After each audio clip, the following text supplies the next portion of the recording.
Y bueno, hemos llegado a la tercera parte de esta trilogía dedicada a los géneros literarios. En la primera parte hicimos un breve recorrido por la narrativa. En la segunda parte conversamos acerca de la lírica o poesía. Y en esta tercera y última parte vamos a hacer también un pequeño recorrido por el teatro o que también se le dice género dramático. Antes quiero invitarte a que te suscribas a mi canal, actives la campanita y recibirás notificaciones cuando suba contenido de ortografía, gramática y redacción del español, así como cuentos narrados de la literatura venezolana y clases de literatura. Soy María Vargas.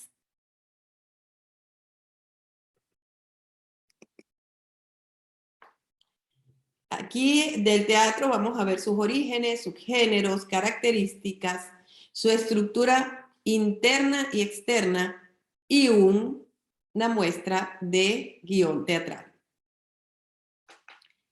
Estas máscaras que vemos allí representan al teatro. ¿Por qué? Porque representan la comedia, es decir, la risa, la alegría, la celebración y la tragedia, es decir, el final triste, el desenlace infeliz, el destino que según los griegos acechaba siempre al ser humano. Yo, como de costumbre, me retiro mi imagen para no ser un elemento distractor.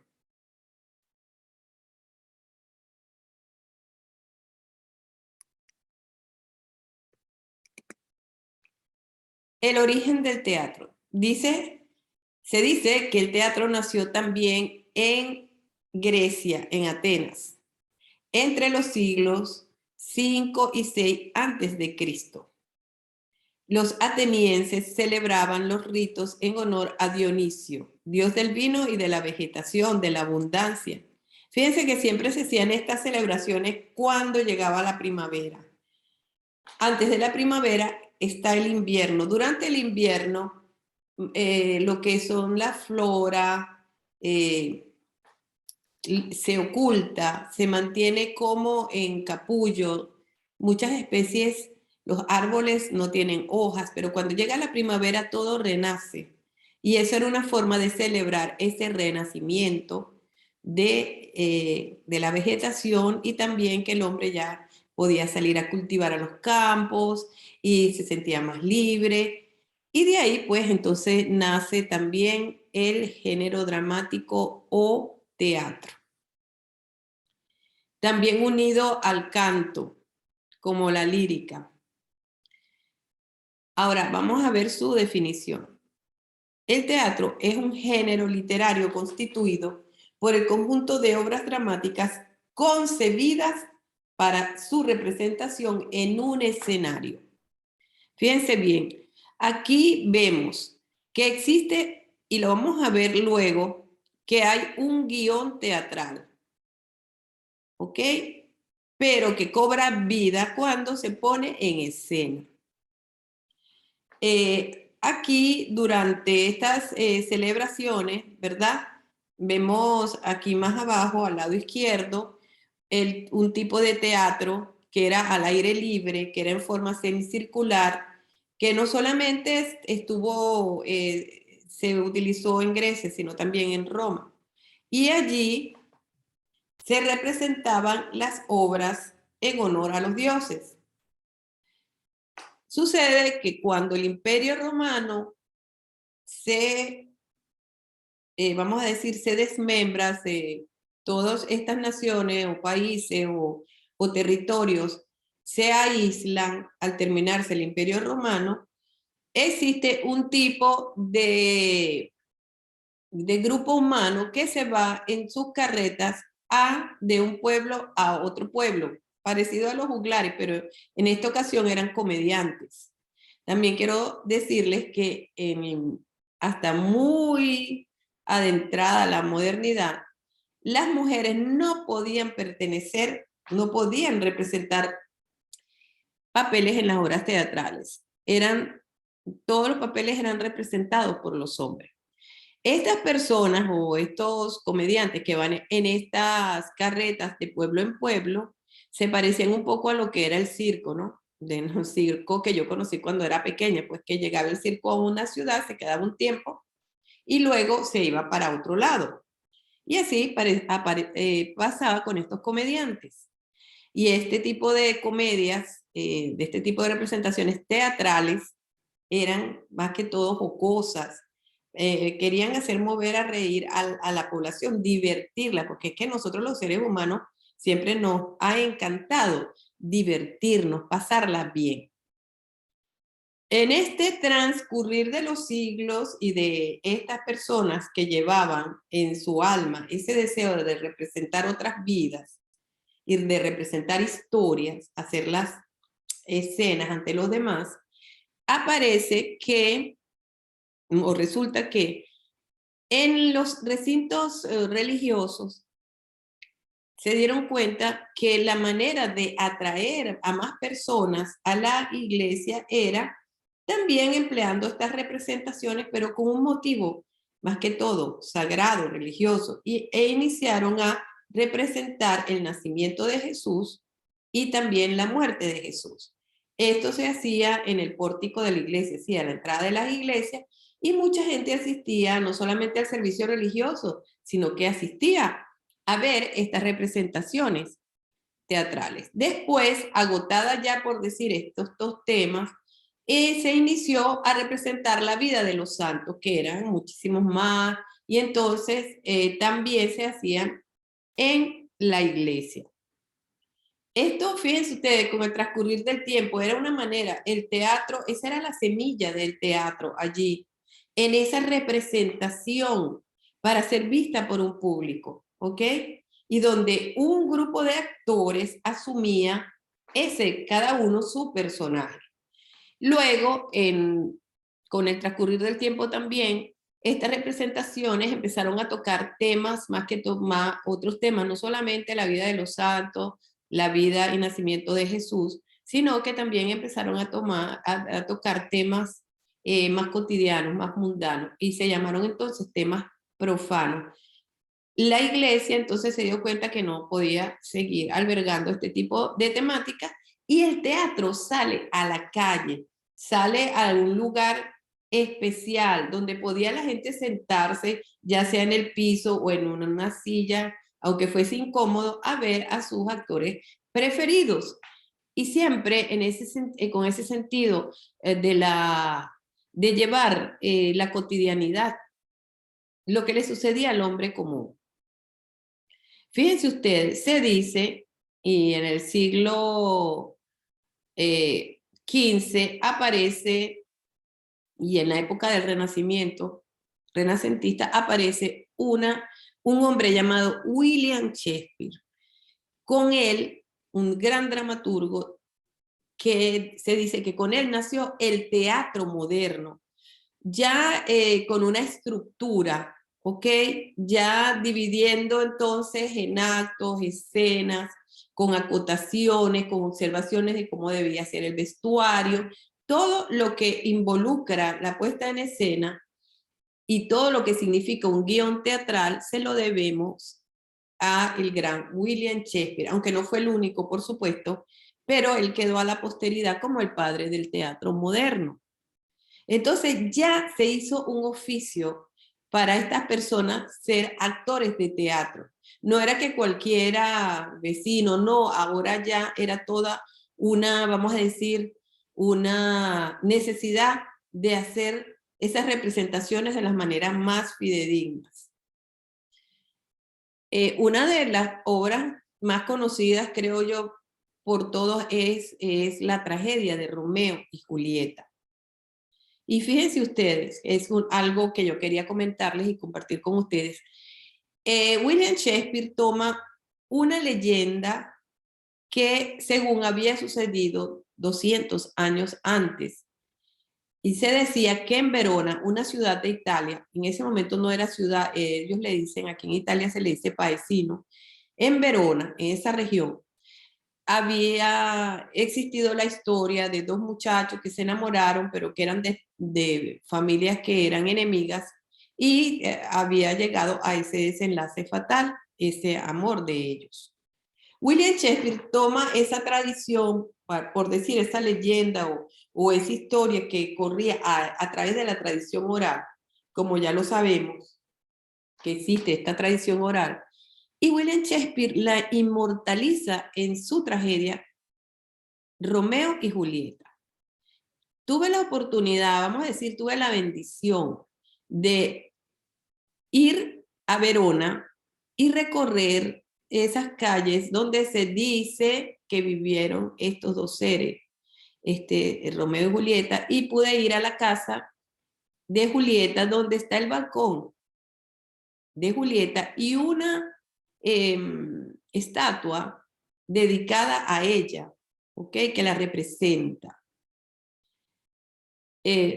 Después leí que todo esto no era verdadero, que es algo que se hizo en Verona para atraer a los turistas, pero me parece maravilloso, porque eso fue una manera de que las personas que visitamos ese lugar recreáramos de alguna manera esa visión de estos dos enamorados.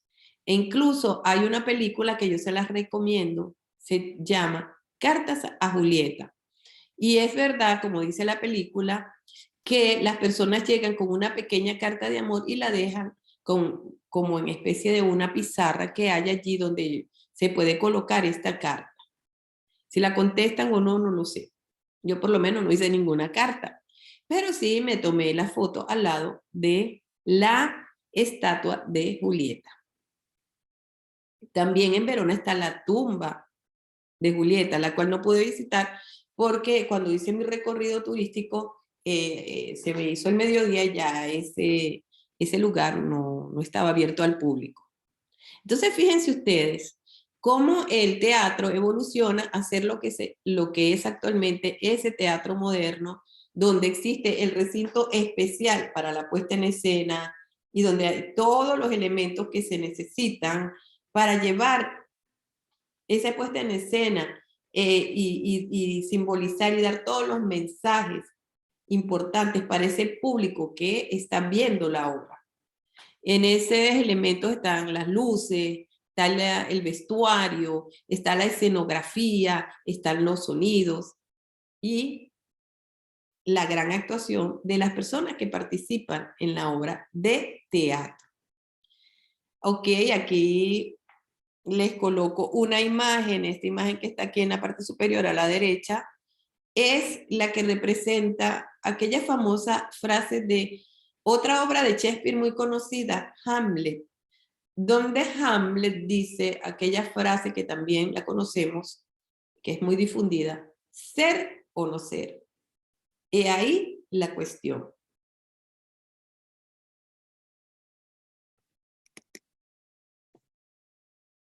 Veamos algunos géneros de el teatro. Está la tragedia, que representa conflictos que tienen finales tristes, que tienen finales fatídicos. Y esta tragedia viene de la época griega, ¿ok? Y que ha evolucionado hasta nuestros días. Todavía muchas obras de teatro escritas en la antigua Grecia son representadas en la actualidad, igual que las obras de Shakespeare, igual que las obras de Molière, igual que las obras de otros tantos dramaturgos. Está también el sainete, que es una pieza teatral breve y de tema jocoso, y que normalmente es de carácter popular. El entremés, por su parte, es una pequeña pieza teatral de un solo acto que tiene un carácter jocoso también cómico y que hace mucho tiempo atrás, ¿verdad?, se representaba en los entreactos de una comedia. Ya veremos luego qué es un entreacto. Y finalmente tenemos la comedia, que es una obra donde se expresan en tono y forma divertidas y siempre tienen un final alegre, aunque dentro de la comedia exista un conflicto, un drama, un problema, una situación que produzca, vamos a decir, tristeza a los personajes, su desenlace siempre es alegre. Y en este sentido, yo les puedo decir que existe una comedia que a mí me encantó muchísimo, que se llama La Olla. Invito a que la lean, porque será difícil, no sé, verla representada. La Olla de, ahora no recuerdo ahorita el autor, pero es sumamente jocosa y tiene unos conflictos de unos malentendidos. Me encantaría que ustedes también la conocieran. ¿Cuáles son los elementos del teatro? Tenemos un texto teatral que contiene los diálogos, monólogos, las acotaciones y que está escrito por un dramaturgo, ¿ok? Ese texto teatral está, como decir, en un guión, es un libro, es un texto. Y entonces allí está todo lo que necesita, lo que se necesita para que se lleve a la puesta en escena. Las acotaciones son esas observaciones que hace el dramaturgo de cómo deberían ir vestidos, en qué momento entran y salen los personajes, cómo tiene que ser el escenario y otras tantas observaciones o elementos que sirvan para describir cómo debe ser la escena teatral. Por otro lado, está el director de la obra teatral, ¿ok? Que es la persona que se va a encargar de la coordinación y puesta en escena de la obra. ¿Ok? Este director de la obra teatral puede hacer adaptaciones. Por ejemplo, una obra que era de la época de la antigua Grecia puede ser traída a la actualidad y su puesta en escena puede ser ambientada en una época moderna, pero con la esencia del conflicto o de la situación humana que tiene desde la antigüedad. Están los actores, ¿ok? Que serán los encargados de darle vida a ese texto teatral. Son los encargados de hacernos a nosotros partícipe de lo que sucede en la obra. La obra de teatro externamente está organizada en actos. Estos actos contienen cuadros y contienen escenas, que más adelante explicaré. Generalmente las obras de teatro tienen 3 actos, pero hay ocasiones en que tienen un acto único o pueden tener hasta 5 actos. El espacio teatral, ¿en qué consiste? En todo lo que está involucrado en la puesta en escena de un texto teatral. En este caso, la escenografía, es decir, el mobiliario, todo lo que está allí, lo que se necesita. Las luces tienen un sentido muy importante en el teatro. Una luz que se apaga le permite a un personaje salir. Una luz que ilumina un espacio le permite la entrada a un personaje. Los colores de las luces también indican un sentimiento o una situación especial. Los sonidos del viento, los sonidos de los caballos, los sonidos de una corneta. Sería importante, bueno, que ustedes pudiesen asistir a una obra de teatro y poder ver y poder vivenciar todo esto que estoy diciendo. Incluso, yo quería contar una anécdota que yo estaba en una obra de teatro y de repente empezó a salir humo, que no era humo, creo que era hielo seco, no sé si decir eso así, pero las personas que estábamos allí empezamos a inquietarnos un poquito, pero esa era la idea, inquietar al público.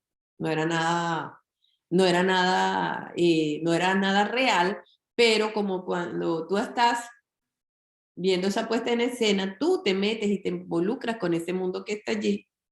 Incluso en una oportunidad que en otra obra de teatro, uno de los personajes bajó del escenario e interactuó con el público, haciéndole preguntas directamente, muy cerca de las personas. Y la verdad que es súper emocionante, porque tú puedes ver a ese actor a ese personaje, ya no ves un actor, ves un personaje con su maquillaje, con su vestuario. De verdad que es impactante una situación así. Y finalmente tenemos al público. El público somos los que estamos viendo la obra de teatro. El público tiene una importante actuación en la puesta en escena. ¿Por qué? Porque el público tiene que estar, como quien dice, no quiero hablar de estar a la altura, sino que el público tiene que estar educado para asistir a la obra de teatro y entender, por ejemplo, que durante una obra de teatro no puede estar comiendo cotufas ni consumiendo ningún alimento como lo hace cuando va al cine. Una obra de teatro es algo muy diferente de ir al cine a ver una película. También que debemos esperar que termine todo la puesta en escena, todos los actos para aplaudir. Cuando un público asiste a una obra de teatro donde siente que esos actores dieron lo mejor de sí, que fue maravillosa esa puesta en escena, el público se pone de pie y los ovaciona, ¿verdad? Los aplaude por un tiempo más largo que del habitual.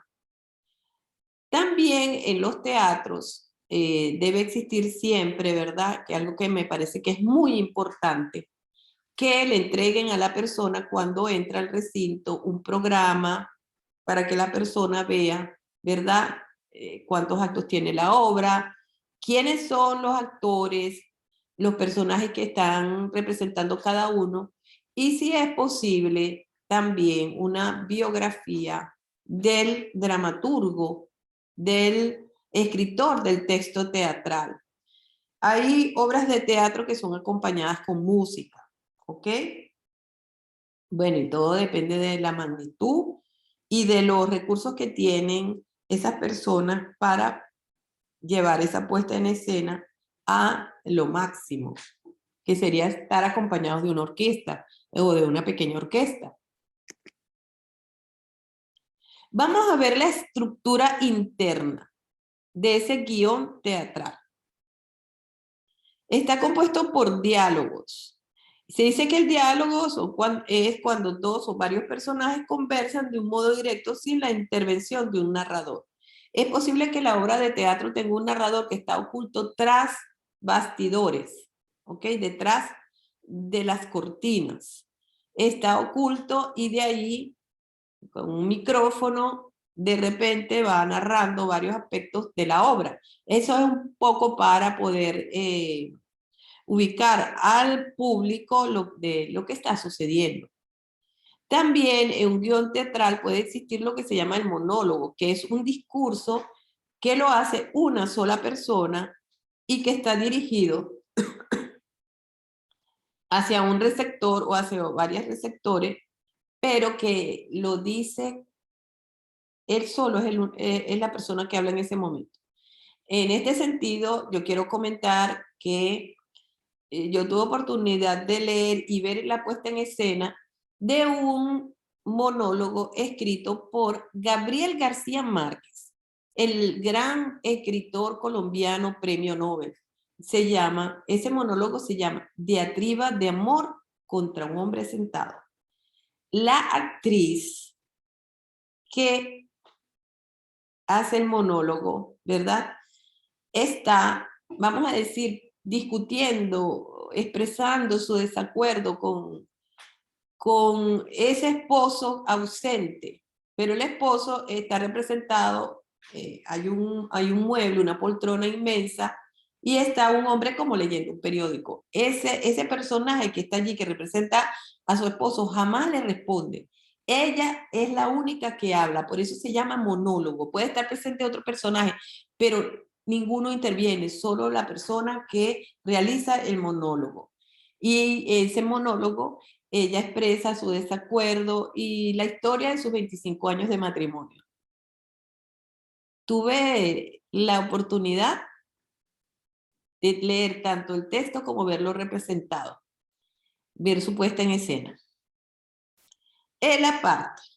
El aparte es un recurso que utiliza el texto, que está dentro del texto dramático, lo utiliza el dramaturgo. O me supongo que también lo podría utilizar en una adaptación el director del teatro. Es un personaje que se dirige al público, que habla con el público o que por lo menos hace como que una reflexión de algo a las espaldas del resto de los personajes, como que si no lo están escuchando los personajes. Las acotaciones se refieren a las indicaciones de tipo descriptivo que el dramaturgo incluye en la obra para explicar lo relativo a los movimientos, acciones, tanto de los personajes como también si hay que movilizar algunos elementos de la escena y todo esto. Y las acotaciones siempre se escriben dentro de paréntesis. Cuando leemos un guión teatral, lo que vaya entre paréntesis nos indica que es una acotación.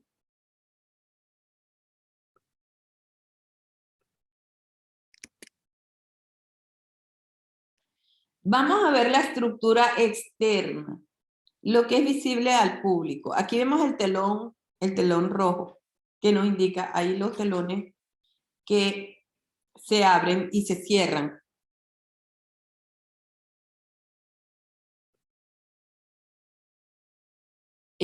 Aquí vemos en esta imagen a unos actores con su vestuario, vemos una parte de la escenografía, detrás del telón vemos unas luces, ¿ok?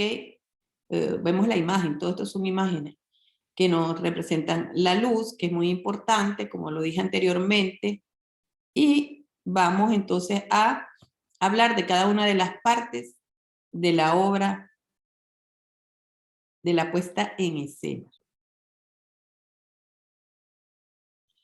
En la puesta en escena, nosotros vamos a ver que una obra de teatro se divide en actos, que puede ser 3 actos, que es la estructura más frecuente, o puede ser un solo acto, o pueden ser 5 actos. El acto es cada una de las partes en la que se puede dividir, como dije anteriormente, una obra de teatro. La escena, por su parte, es una parte del acto en que actúan los mismos personajes. Se determina con la entrada o salida de ellos. Una vez que sale un personaje y entra otro, hay un cambio de escena. Por su parte, el cuadro es el cambio en la decoración dentro del acto, producido por el quiebre de la unidad del lugar. Puede ser que de un momento a otro en el mismo acto se pase como a otra parte del escenario, ¿verdad? Donde se indica que los personajes pasan de un sitio a otro, ¿ok? El entreacto o intermedio es la pausa que hay entre 2 actos. Como yo lo dije anteriormente, no sé exactamente en qué parte de la evolución del teatro, se hablaba del entremés como un pequeño acto cómico dentro de 2 actos de una obra teatral. Personalmente nunca he asistido a una obra de teatro y he asistido a unas cuantas. Nunca vi un entremés. Nosotros entre los actos había una pausa de unos 5 minutos para que el público pudiera estirar las piernas, ir un momentico a tomarse algo, de repente conversar con la persona, con sus compañeros, porque la idea al ver una puesta en escena es sobre todo guardar silencio, observar detenidamente lo que está pasando en el escenario y, de hecho, se le pide a las personas que coloquen su celular en silencio. Porque es lamentable cuando estamos viendo una obra de teatro, ¿verdad? O, por ejemplo, cuando asistimos a un evento musical o a cualquier actividad donde somos un público, estamos allí al frente de una persona que está dando lo mejor de sí para llegar a nosotros de alguna manera, con una actividad académica, una actividad cultural, y de repente suene un celular porque están llamando a alguien.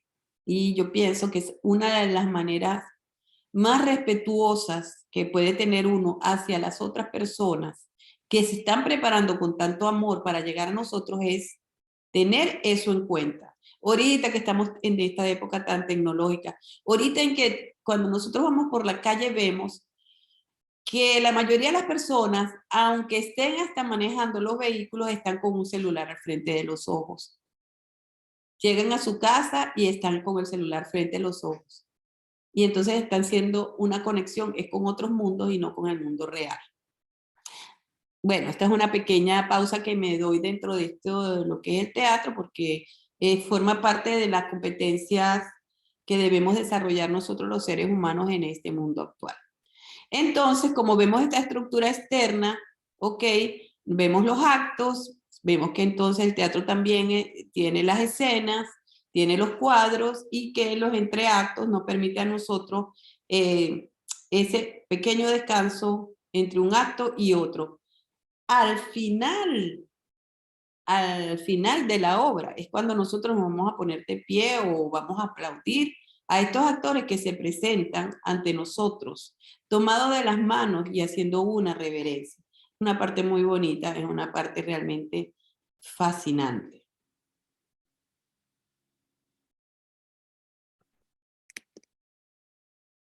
Yo les traje aquí una muestra que saqué, aquí les pongo la dirección electrónica de donde la tomé. Vi que tienen allí muchísimas horas de teatro para niños, para jóvenes, y me pareció muy bien porque creo que es importante para ustedes, para los jóvenes, para los adultos, para todos es importante conocer el teatro, poder ir a una puesta en escena, poder conocer a estos dramaturgos, ya sea por su biografía, los invito a que ustedes busquen los nombres de los grandes dramaturgos de todos los tiempos, de que inicia el teatro como una manera de representar la realidad sensible. El título de la obra es Todo lo que hace se devuelve. La autora es una señorita, Clara Pérez, no la conozco. Esto es teatro escrito para jóvenes. Y aquí comienzan por decir las acotaciones. Primero, la presentación de los personajes. 4 personajes. Casilda, que es una habitante del pueblo que se preocupa por ayudar a las personas que necesitan. Mariana, que es ayudante de Casilda en la recolección de ayuda. Policarpo, que es dueño del almacén del pueblo. Y Francisca, que es la esposa de Policarpo. Aquí no, la dramaturga nos está presentando a los personajes que van a participar en este acto. Acto primero, ambientación. Esto es una acotación. ¿Dónde se va a ubicar? En el almacén del pueblo. En esta introducción, como dice aquí, nos explican que Casilda y Mariana llegan muy consternadas al almacén a solicitar ayuda a Policarpo y a su esposa. Casilda, y aquí vemos la acotación entre paréntesis, con cara de tristeza y preocupación, dice: buenos días, don Policarpo, ¿cómo se encuentra? Policarpo responde: muy bien, doña, ¿en qué puedo servirle? Mariana entra, ese personaje, y dice, tomando la palabra: ¿cómo le va? No sé si ya se enteró que el río creció en la parte sur y la gente que vivía cerca perdió sus casas, perdón. Eso se llevó todo. No dejó nada a su paso. Esa gente se la está viendo muy mal. Francisca, acotación, preocupada, responde: sí, nos enteramos, pobre gente. ¿Y ahora qué harán? Policarpo, sin poner mucha atención: sí, eso oímos. Designios de Dios, les va a tocar duro para levantarse, pero a trabajar es lo que toca. Interviene Casilda: Sí, les va a tocar muy duro, pero ahora no tienen nada, ni ropa, ni comida. Les dieron un lugar en la iglesia para quedarse, pero necesitan todo lo demás. Nosotras queremos ayudarlos y estamos haciendo una colecta en el pueblo para llevarles las cosas necesarias: leche, comida, ropa, cobijas, agua potable, medicinas. Policarpo, asintiendo, dice: muy bien, espero que tengan mucha suerte y consigan ayudar a esa gente. Interviene Mariana, dice la acotación, negando con la cabeza. No, señor Policarpo, no vinimos solo a contarle, vinimos a solicitar su ayuda. Usted tiene un almacén y es una de las personas más pudientes del pueblo. Échenos una manito y done algo para ayudar a las personas que están pasando por esa tragedia. Aquí los invito a visitar este sitio web y leer la obra completa y ver el desenlace de esta obra teatral. Todo lo que hace se devuelve. Y con esto doy por finalizado este compartir de estos tres géneros dramáticos: la narrativa, la lírica y el teatro. Deseando de corazón que ustedes puedan compartir estos momentos tan hermosos con la literatura en estas expresiones, ya sea como un cuento, como una novela, ya sea con un poema o con la puesta en escena de una obra teatral. Estoy muy agradecida por esta oportunidad de poder llegar a todas las personas que van a ver estos tres videos. Les digo, escriban, escriban narrativa, escriban poesía, escriban teatro.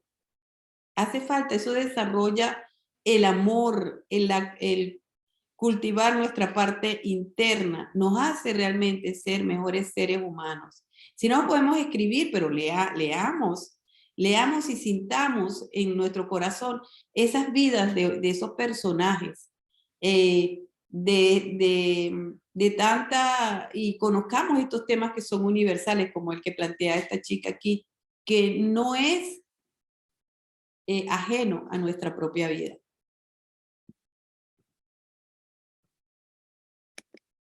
Gracias, gracias por haberme acompañado en este espacio digital. Muchas gracias. Les habló María Vargas.